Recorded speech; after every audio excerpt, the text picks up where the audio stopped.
Hello hi नमस्ते प्रणाम दोस्तों, आप लोग कैसे? उम्मीद करते हैं मेरे सभी फ्रेंड अच्छे होंगे, स्वस्थ मस्त जबरदस्त होंगे दोस्तों। तो आज मैं लेकर आई हूँ एक सुपर गीत, धमाकेदार कजरी गीत। सावन का महीना है और पावन अवसर दिन है दोस्तों। आप लोग फुल आज के वीडियो देखिएगा, आनंद उठाइएगा। आप सबके लिए हम न्यू वीडियो लेके आते हैं, यानी कि हम लोग नया नया वीडियो बनाते हैं। तो आप सबके खुशी के लिए बनाते हैं। आप लोग वीडियो को देखें और झूलना झूलें, आराम से कजरी गीत गाइए।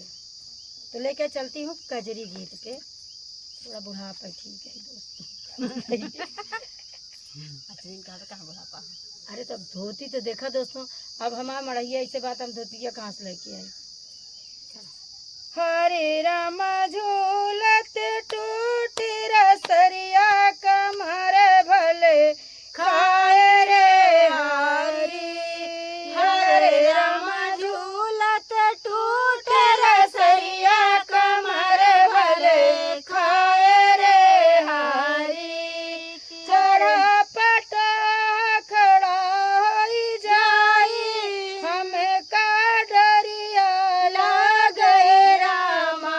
हम का डरिया लागे रामा। हरे रामा टूटी गई रसरिया गिरे भाराई रे हारी। हरे रामा टूटी गई रसरिया गिरे भाराई रे हारी। हरे रामा झूलत टूट रसरिया कमर भले खाई रे हारी। हरे रामा झूलत टूट रसरिया कमर भले खाए रे हारी। ससुर दौड़े सासु दौड़े कहाँ बहू चोट लागी रामा।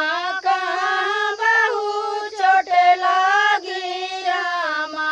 हरे रामा टूटी गई रसरिया कमर भले खाए रे हारी। हरे रामा टूटी गई रसरिया कमर भले खाए रे हारी। हरे रामा झूलत टूट रसरिया कमर भले खाए रे हारी। हरे रामा झूलत टूट रसरिया कमर भले खाए रे हारी। जेठ जठनी नान्हे कई बैरन दे खाई नाही आवै रामा। दे खाई नाही आवै रामा। जेठ जठनी मोरे जन्म के बैरन दे खाई नाही आवै रामा। हरे रामा टूटी गई रसरिया गिरे भाराई रे हारी। हरे रामा टूटी गई रसरिया गिरे भाराई रे हारी। हरे रामा झूलत टूट रसरिया गिरे भाराई रे हारी। हरे रामा झूलत टूट रसरिया कमर भले खाए रे हारी। देवर ननद जंग जोरी के बैठई जई से बहिनिया भाई रामा।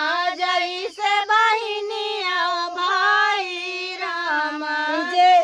देवर ननद जंग जोरी के बैठई जई से बहिनिया भाई रामा।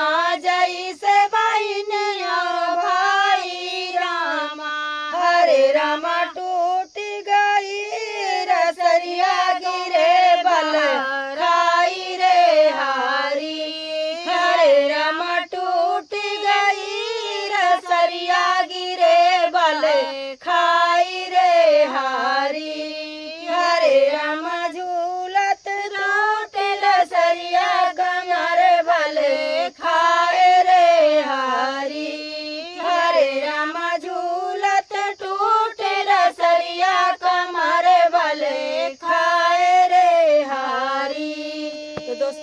कजरी गीत कैसा लगा आप लोग कमेंट में जरूर बताइएगा। जरूर बताइए इतना। और दोस्तों गलती बताइए, अब झूलना झूलत रही, अगर रसरी टूट गए तो गिरी अपना मजा अपना ली, तो हमार जेठ जेठान सास नंद का दोष बा भाई। अब जब मजा तू लियो तो गिरे के हाँ रस्सी वस्सी देख के बैठे चाहे गलती उनकर है, उमर सास नंद का करे दोस्तों। देख के झूला जाओ रसरी। दोस्तों आप लोग कमेंट में जरूर बताइए इसमें सास नंद की क्या गलती है।